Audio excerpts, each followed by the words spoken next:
Muy buenas a todos y bienvenidos a mi canal. Yo soy Sirtihan y en el día de hoy quiero hacer una narración sobre un libro de Warhammer 40.000 conocido como La herejía de Horus. Horus, el señor de la guerra. Primera parte, los engañados. Yo estaba allí el día que Horus mató al emperador. Los mitos crecen como cristales, según su propia estructura recurrente, pero es necesaria la existencia de un núcleo apropiado para iniciar su crecimiento, atribuida al rememorado Kroestel. La diferencia entre dioses y demonios depende en gran medida de la posición en que se encuentre uno en ese momento. Primarca Lorgal. La nueva luz de la ciencia brilla con más fuerza que la antigua luz de la hechicería. ¿Por qué? Pues no parece que seamos capaces de ver tan lejos.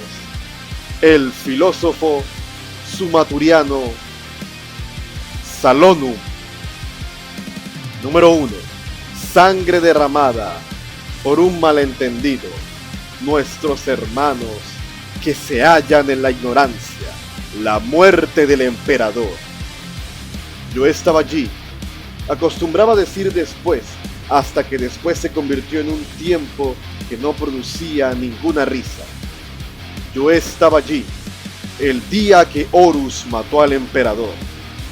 Era una presunción deliciosa, y si sus camaradas reían entre dientes ante la total deslealtad que ello implicaba, la historia era buena y era Torgadon quien por lo general se encargaba de engatusarlo para que la contara, pues Torgadon era un bromista, un hombre de risa contundente y jugarretas estúpidas.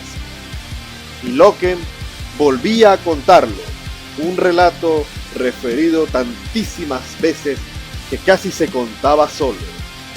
Loken siempre se aseguraba de que su público comprendía adecuadamente la ironía de su historia. Probablemente sentía cierta vergüenza respecto a su complicidad en el asunto, ya que se trataba de un caso de sangre derramada por un malentendido. Existía una gran tragedia implícita en el relato del asesinato del emperador, una tragedia que Loken siempre quería que sus oyentes apreciaran. Pero la muerte de Sejanus era por lo general todo lo que fijaba la atención de estos. Eso y la ingeniosa culminación había sido hasta donde los orólogos dilatados por la disformidad eran capaces de atestiguar: el año 203 de la Gran Cruzada. Loken siempre citaba su historia en el lugar y tiempos apropiados. El comandante llevaba aproximadamente un año como señor de la guerra, desde la triunfal conclusión de la campaña de Ullanor, y estaba ansioso por confirmar su recién adquirida posición, en especial a los ojos de sus hermanos. Señor de la guerra. Vaya título. El traje era nuevo todavía y resultaba artificial. No se había acostumbrado a él. Era un tiempo extraño para estar lejos entre las estrellas. Llevaban 2 siglos haciendo aquello, pero en esos momentos daba la sensación de ser algo ajeno. Era un principio de cosas y también un final. Las naves de la 73ª expedición dieron con el imperio por casualidad. Una repentina tormenta etérea que más tarde Malogus declaró providencial obligó a una alteración del rumbo y los transportó a las fronteras de un sistema compuesto por 9 mundos. 9 mundos que describían círculos alrededor de un sol amarillo. Al detectar la multitud de amenazantes naves de guerra estacionadas en los bordes exteriores del sistema, el emperador exigió en primer lugar saber su ocupación y orden del día. A continuación, corrigió concienzuradamente lo que consideró como errores variopintos de su respuesta. Acto seguido, exigió lealtad. Era, explicó, el emperador de la humanidad que había guiado estoicamente a su gente a través de la espantosa época de las tormentas disformes, durante la era de los conflictos, manteniendo con firmeza el gobierno y la ley del hombre. Era lo que él esperaba de él, declaró. Había mantenido la llama de la cultura humana encendida durante el penoso aislamiento de la vieja noche. Había preservado aquel fragmento precioso y vital y lo había mantenido intacto hasta que llegara el momento en que la desperdigada diáspora de la humanidad volviera a establecer contacto. Le alegraba que tal momento fuera inminente ya. Su alma daba brincos al ver cómo las naves huérfanas regresaban al corazón del imperio. Todo estaba listo y aguardado. Todo se había conservado. Acogería a los huérfanos en su seno y entonces se iniciaría el gran proyecto de la reconstrucción y el imperio de la humanidad se extendería de nuevo por las estrellas, como era su derecho inalienable, en cuanto le demostraran la lealtad debida como emperador de la humanidad. El comandante, más bien divertido según el decir general, envió a Hastur Sejanus a reunirse con el emperador y transmitirle sus saludos.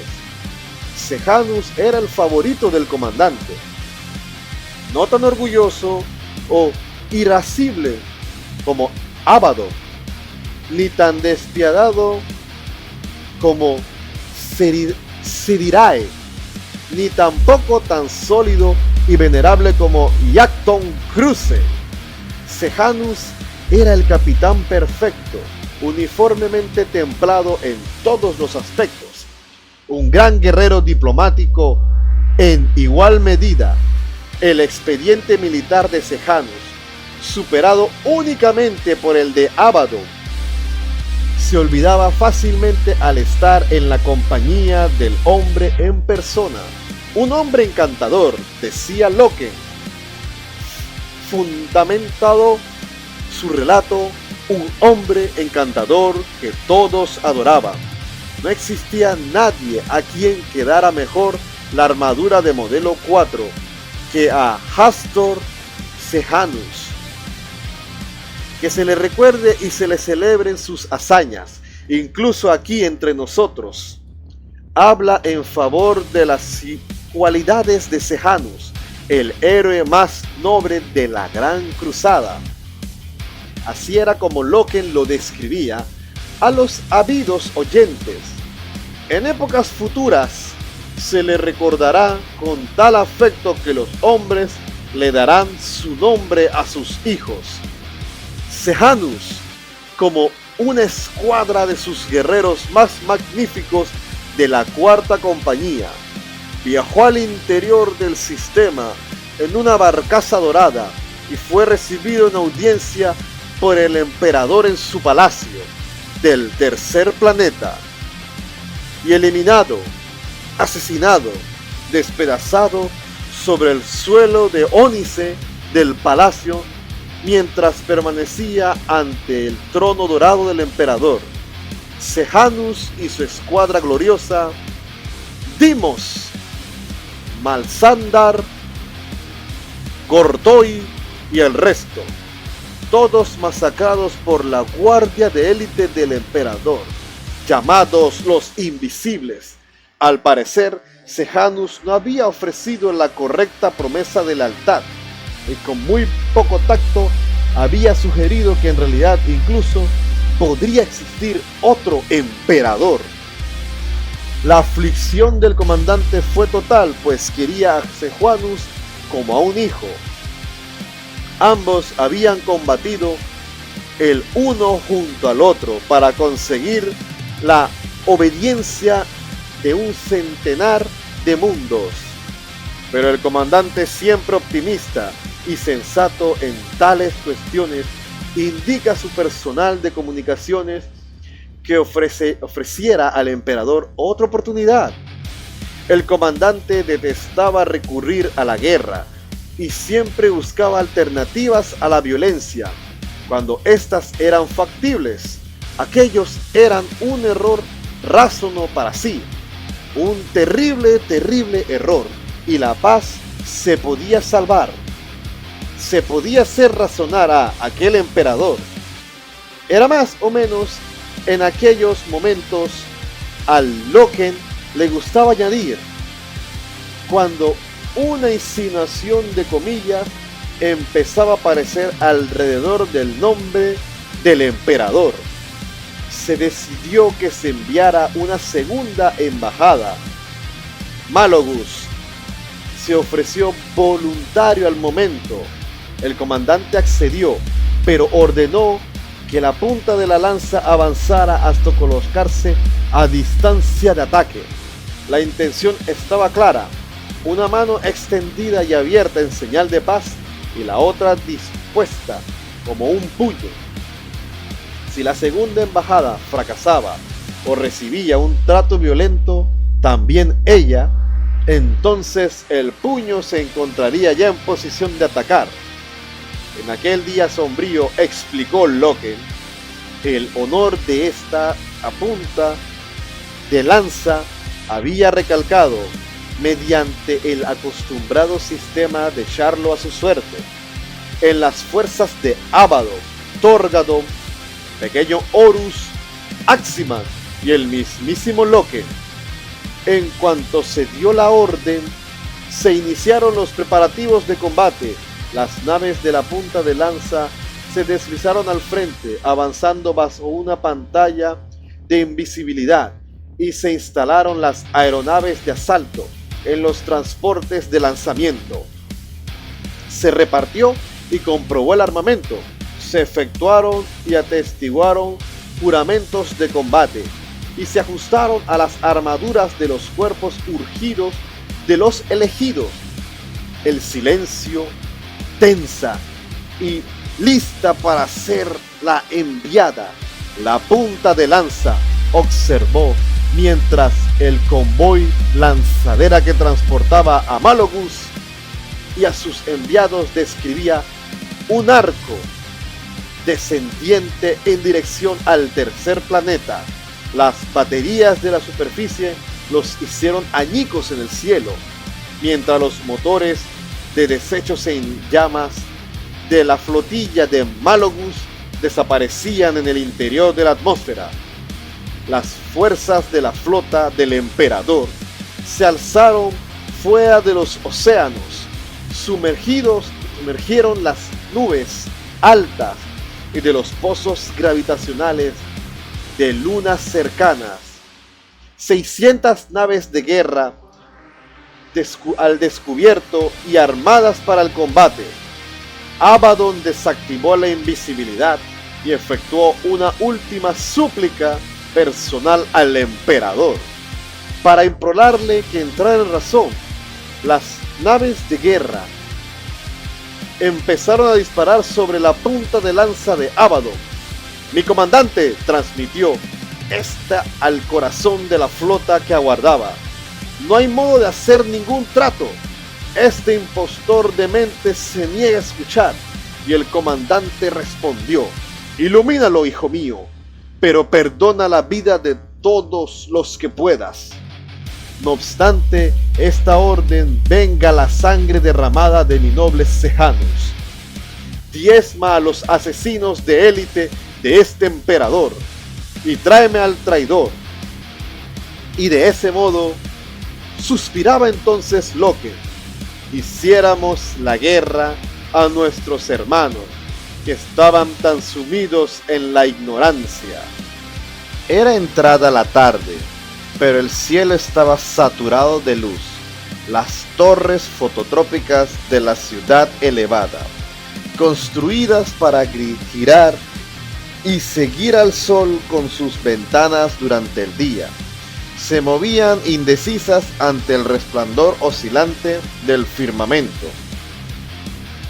Formas espectrales navegaban a través de la atmósfera superior, naves que trababan en combate en una masa arremolinada, trazando breves y disparatadas cartas astrales con los rayos de sus baterías de cañones. A ras del suelo, alrededor de las amplias plataformas de basalto que formaban los contornos del palacio, el fuego de artillería fluía por el aire como lluvia horizontal, lanzando chorros en espiral de fuego trazador que descendía y se deslizaba igual que serpientes. Fulminantes haces de energía, siseantes que se desvanecían con la misma rapidez con la que aparecían, y ráfagas de granadas relampagueantes que recordaban una descarga de pedrisco. Aeronaves de asalto derribadas, muchas de ellas inutilizadas y en llamas, cubrían 20 kilómetros cuadrados del paisaje. Figuras humanoides de color negro atravesaron despacio los límites de la zona ocupada por el palacio. Tenían forma de hombre con armadura y avanzaban pesadamente como si fueran hombres, pero eran gigantes, cada uno con una altura de 140 metros. El Mechanicus desplegado a media docena de sus máquinas de guerra, conocida como los Titanes, y alrededor de sus tobillos negros como el carbón, las tropas corrían al frente en una violenta oleada de 3 kilómetros de anchura. Los lobos lunares avanzaban en tropel, como la espuma de las olas. Miles de refulgentes figuras blancas que se inclinaban y cruzaban a la carrera las plataformas circundantes, mientras las detonaciones estallaban entre ellas y elevaban del suelo ondulantes bolas de fuego y árboles de humo marrón oscuro. Cada estallido sacudía el suelo con un impacto rechinante y lanzaba una lluvia de tierra a modo de maldición retardada.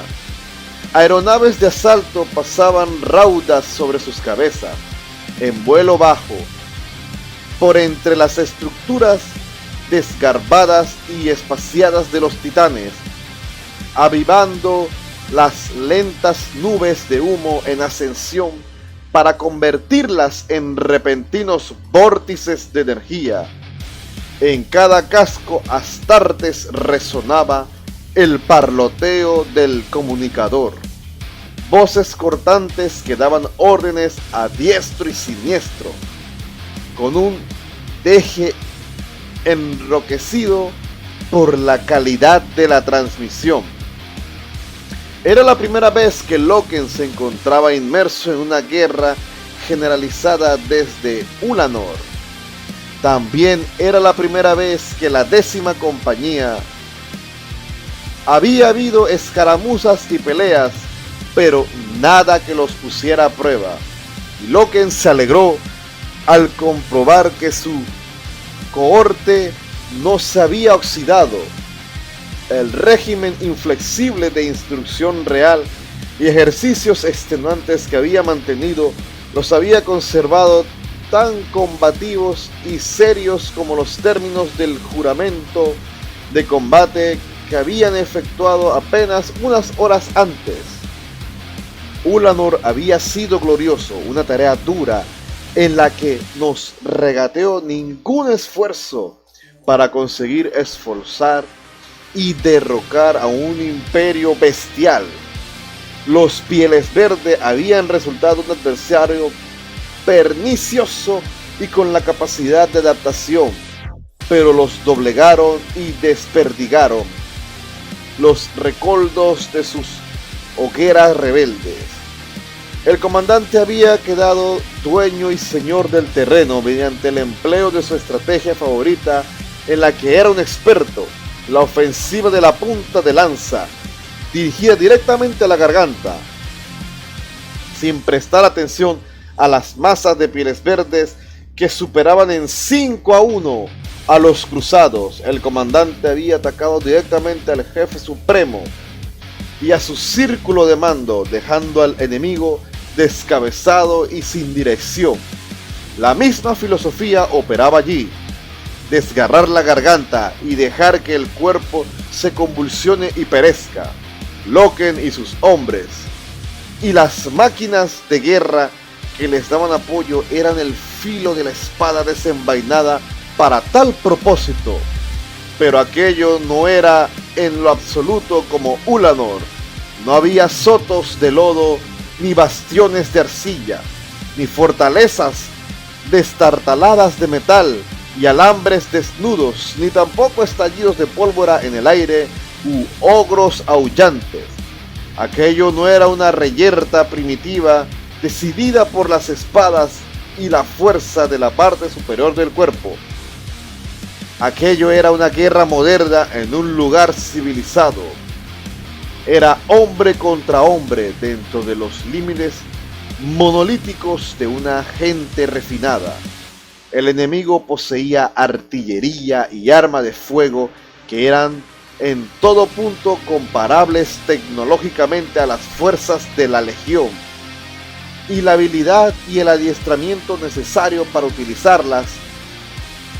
A través de las imágenes verdes de su visor, Loken veía hombres con armadura que dirigían contra ellos armas de energía en las zonas inferiores del palacio.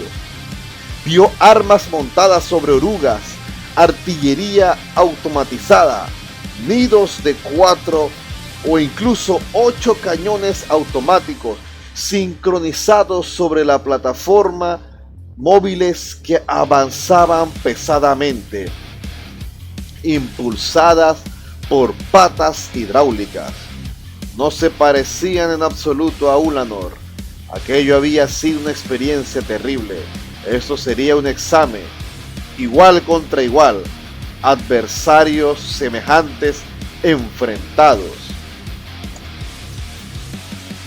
Excepto que, no obstante toda su tecnología militar, al enemigo le faltaba una cualidad esencial, y era esa cualidad estaba encerrada en el interior de todos y cada uno de los bastiones de la armadura Mark IV: la carne y la sangre mejorada genéticamente de los astartes imperiales.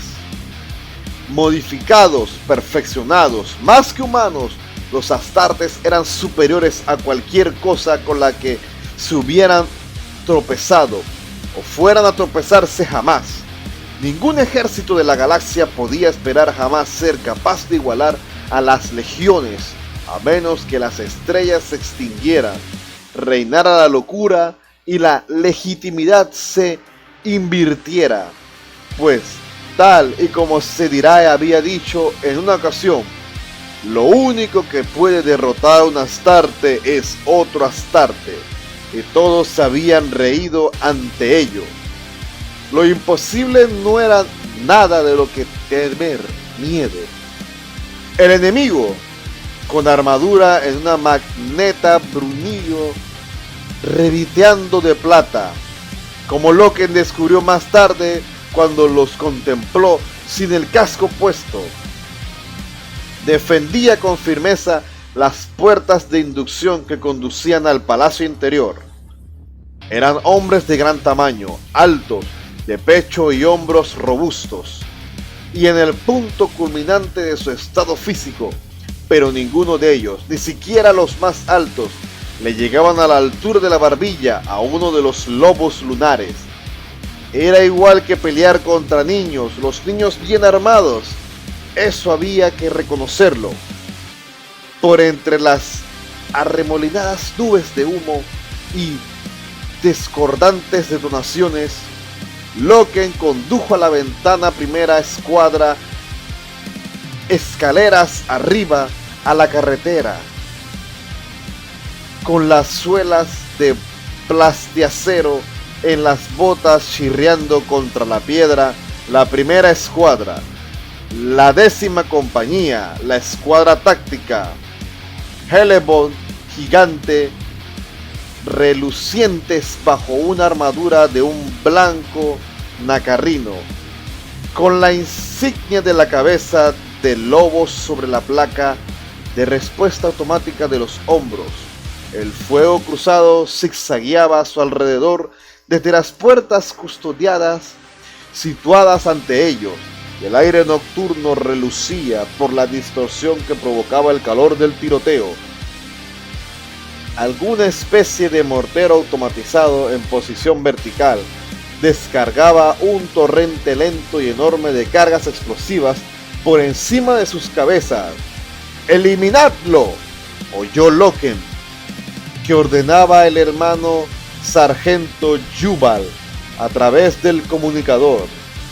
Jubal dio la orden usando el lacónico arco de Setonia, el mundo del que eran originarios, un lenguaje que los lobos lunares habían conservado como su idioma de combate. El hermano de batalla que llevaba el cañón de plasma de la escuadra obedeció sin vacilar. Durante un resplandeciente medio segundo, una cinta de luz de 20 metros unió la boca de su arma con el mortero automatizado, y a continuación el aparato envolvió la fachada del palacio en una estela abrasadora de llamas amarillas. La explosión acabó con docenas de soldados. Varios salieron volando por los aires y aterrizaron contraídos y desmadejados sobre las escalinatas. ¡A por ellos!, chilló Jubal. El fuego arrasador desportilló y golpeteó sus armaduras. Loken sintió su lejano aguijonazo. El hermano Callens dio un traspié y cayó, pero se incorporó de nuevo casi de inmediato. Loken vio cómo el enemigo se dispersaba ante su carga. Alzó el Volter. El arma mostraba un corte profundo en el metal de la empuñadura delantera, herencia del hacha de un piel verde durante la batalla de Ulanor, una marca superficial que había indicado a los armeros que no eliminaran. Empezó a disparar, no era ráfaga, sino disparo a disparo, notando cómo el arma daba sacudidas y golpeaba contra sus palmas. Los proyectiles Volter eran explosivos y los hombres que alcanzaban estallaban como ampollas o se desmenuzaban igual que fruta reventada. Cada figura desgarrada dejaba escapar una neblina rosa al caer. ¡10ª compañía!, gritó Loken. ¡Por el señor de la guerra! El grito de guerra resultaba todavía extraño, simplemente otro aspecto de la novedad. Era la primera vez que Loken lo proclamaba, en contra de la primera ocasión que había tenido desde que el emperador le había otorgado aquel honor después de Ulanor. El emperador, el auténtico emperador, Lupercal, Lupercal, aullaron los lobos como respuesta, mientras entraban en tropel, eligiendo responder el antiguo grito, el apodo que una legión daba a su amado comandante. Los cuernos de guerra de los titanes retumbaron. Asaltaron el palacio. Loken se detuvo junto a una de las puertas de inducción, instando a los que iban en la vanguardia a entrar, mientras pasaba revistas rápidamente al avance del cuerpo principal de su compañía. Un fuego infernal siguió cayendo sobre ellos, desde los balcones y torres superiores a una gran distancia. Un brillante cúpula de luz se alzó repentinamente por el aire, pasmosamente luminosa y vívida. El visor de Loken se oscureció automáticamente. El suelo tembló y un sonido parecía un trueno llegó hasta él. Una nave insignia de buen tamaño, alcanzada y en llamas, había caído desde el cielo e ido a impactar en los aledaños de la ciudad elevada. Atraídas por el fogonazo, las torres fototrópicas situadas sobre la cabeza se agitaron nerviosamente y rotaron. Los informes llegaban a raudales. La fuerza Aximan, la quinta compañía, había hecho la regencia y los pabellones situados en los lagos ornamentales al oeste de la ciudad elevada. Los hombres de Torgadon se abrían paso a través de la ciudad inferior y, eliminando las unidades blindadas, enviaban a cerrarles el paso. Loken miró a a 3 kilómetros de distancia, al otro lado de la plana llanura de las plataformas del basalto, más allá de la marea de hombres que atacaban los titanes que avanzaban majestuosamente y el fuego rasheando. La compañía de Abaddon, la primera compañía, cruzaba los baluares para penetrar en el flanco opuesto del palacio. Loken amplificó su campo de visión, contemplando cientos de figuras con armadura blanca que corrían en tropel a través del humo. Con la lluvia de proyectiles al frente de ellas, las figuras oscuras de la escuadra de exterminadores más destacadas de la primera compañía de Justaeri llevaban lustrosas armaduras negras, oscuras como la noche, como si pertenecieran a alguna otra legión negra. Loken, la primera, transmitió: la 10ª ha entrado. Hubo una pausa, una breve distorsión. Luego la voz de Abaddon respondió: Loken, Loken, ¿intentas avergonzarme con tu diligencia? Ni por un instante, primer capitán, replicó él. Existía un estricto respeto jerárquico dentro de la legión, y a pesar de ser un oficial de alto rango, Loken sentía una admiración reverencial por el incomparable primer capitán, por todo el Mournival. De hecho, aunque Torgadon siempre había honrado a Loken con muestras genuinas de amistad, ahora Sejanus había desaparecido. Se dijo Loken, la apariencia de Mournival no tardaría en cambiar. Me estoy burlando de ti, Loken, transmitió Abaddon con una voz tan profunda que el comunicador hacía que algunos oídos vocales sonaran poco claros. Me reuniré contigo a los pies de este falso emperador. El primero que llegue será quien lo ilumine. Loken contuvo una sonrisa. Ezequiel Abaddon raras veces había bromeado con él con anterioridad. Se sintió bendecido, elevado. Ser un hombre elegido era suficiente, pero estar con la élite preferida era el sueño de todo capitán. Tras volver a cargar el arma, Loken entró en el palacio por la puerta de inducción, pasando por encima de las marañas de cadáveres enemigos eliminados. El lucido de las paredes interiores se había agrietado y desprendido, y fragmentos sueltos como arena seca crujieron cuando lo pisó. El aire estaba lleno de humo, y su visualizador no dejaba de saltar de un registro a otro mientras intentaba compensarse y proporcionar una lectura clara. Siguió avanzando por el vestíbulo interior, a la vez que oía el eco disparados que surgían de puntos recógnitos dentro del recinto palaciego. El cuerpo de un hermano estaba desplomado en una entrada a su izquierda. El enorme cadáver con armadura blanca, extraño y fuera de lugar entre los cuerpos más pequeños de sus enemigos. Margex, uno de los apotecarios de la legión, estaba inclinado sobre él. Alzó los ojos cuando Loken se acercó y sacudió la cabeza.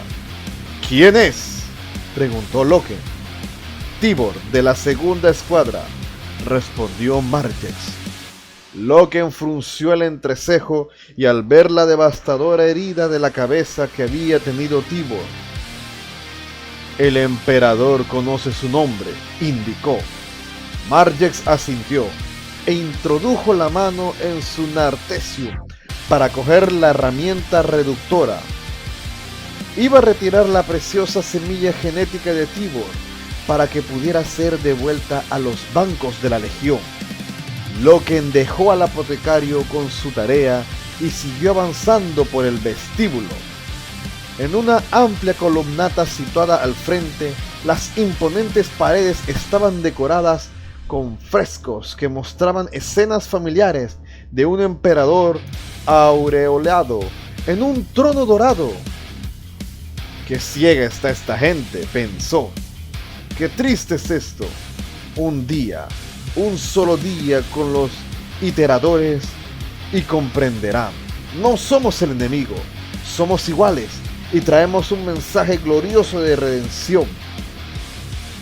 La vieja noche ha terminado. El hombre vuelve a recorrer las estrellas y el poder de los astartes camina a su lado para mantenerlo a salvo». En un ancho túnel inclinado de plata repujada, Loken alcanzó a los elementos de la tercera escuadra. De todas las unidades de su compañía, la tercera escuadra, la escuadra táctica Locasta, era su preferida y la que gozaba de su favor. Su comandante, el hermano sargento Ñero Vipus, era su más antiguo amigo y leal. «¿Qué tal de humor, capitán?», preguntó Vipus, cuya armadura de su blanco nacarino estaba manchada de hollín y salpicada de sangre. «Flamético, Ñero. ¿Y tú?». «Colérico. Con una furia ciega, de hecho. Acabo de perder a un hombre y otros 2 de los míos están heridos. Hay algo que cubre la intersección situada al frente, algo pesado. Ni te creerías la velocidad de los disparos de esa arma. ¿Habéis probado fragmentarlo?». 2 o 3 granadas, sin el menor efecto, y no hay nada que podamos ver. Garby, todos hemos oído hablar de esos llamados invisibles, los que asesinaron a Sejanus. Me preguntaba si... «Déjame las preguntas a mí», replicó Loken. «¿Quién ha caído?». Vipus se encogió de hombros. Era un poco más alto que Loken, y su encogimiento de hombros hizo que la gruesa nervadura y las poderosas placas de su armadura chocaran entre sí estrepitosamente. «¿Saquías? ¿Saquías? No. Hecho trizas ante mis propios ojos. Siento la mano de la nave sobre mi persona, Garby». La mano de la nave, un antiguo dicho, la nave insignia del comandante, se llamaba el espíritu vengativo, y en tiempos de coerción o derrota, a los lobos les gustaba recurrir a todo lo que implicara, a modo de amuleto, un tótem de castigo. «En nombre de Saquías», gruñó Vipus, «encontraré a ese invisible bastardo y...». «Sosiega tu cólera, hermano. No me sirve de nada», observó Loken. «Ocúpate de tus heridas mientras echo un vistazo». Vipus asintió y dio nuevas instrucciones a sus hombres. en tanto que Loken seguía adelante, en dirección a la intersección del Lítigo. Era una encrucijada de techo abovedado a la que iban a parar 4 corredores. La pantalla del visor no le dio ninguna lectura de actividad ni calor corporal. Un vestigio de humo se desvanecía entre las vigas del techo. El suelo de Ousita estaba mordisqueado y acribillado por los cráteres de miles de impactos. El hermano Zaquías, cuyo cuerpo no habían recuperado, todavía yacía hecho pedazos en el centro de la encrucijada, convertido en un montón de humeante de plastiacero blanco, destrozado y carne sanguinoleante. Bipus tenía razón, no había ninguna señal de la presencia del enemigo.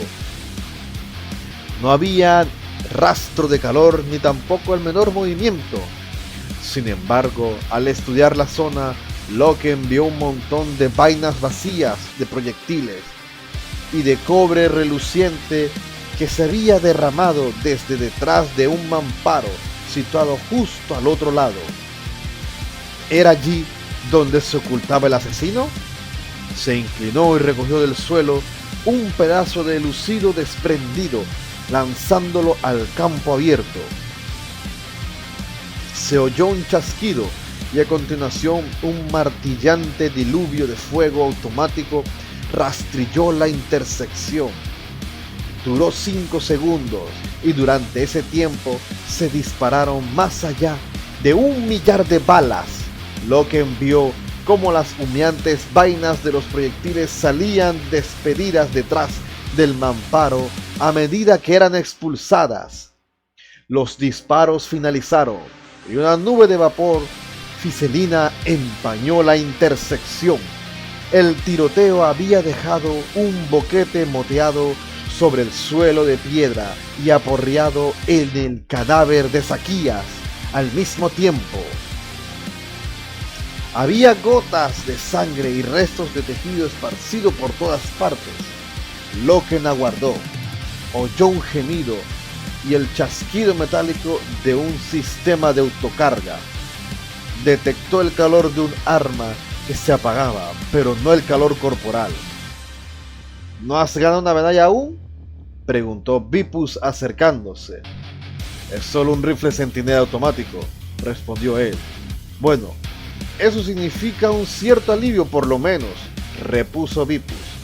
Después de todas las granadas que hemos arrojado en esta dirección, empezaba a preguntarme si estos tan cacareados invisibles no serían invulnerables también. Pediré apoyo a los devastadores para... Solo dame una bengala, pidió Loken. Bipus desprendió una de la placa de la pierna y se la entregó a su capitán, que la encendió con un giro de la mano y la arrojó al corredor situado al frente. La bengala rebotó con un chisporroteo y un fulgor abrasador más allá del asesino oculto.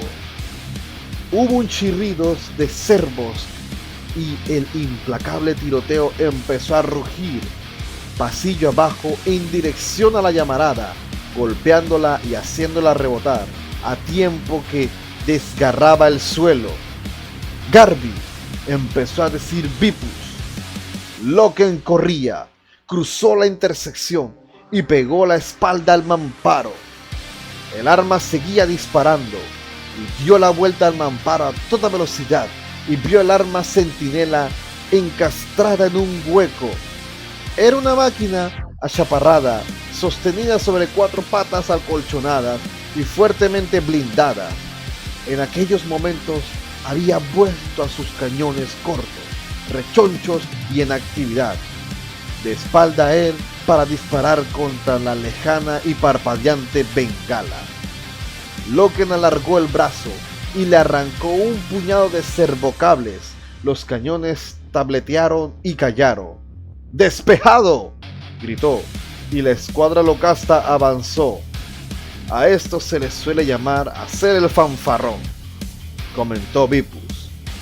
Loken condujo a los locastas pasillo adelante y entraron en un aposento suntuoso.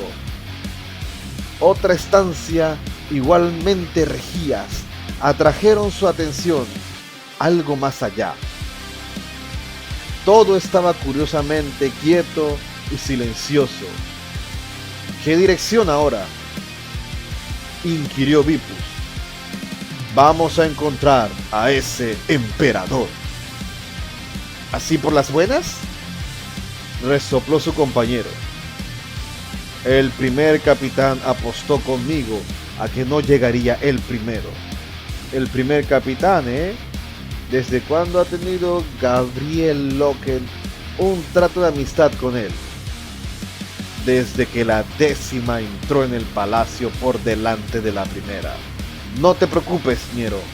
Pensaré en vosotros, hombrecillos insignificantes, cuando sea famoso. Ñero Bipus lanzó una carcajada y el sonido surgió de la máscara de su casco como si fuera la tos de un toro tísico. Lo que sucedió a continuación no hizo reír a ninguno de los dos.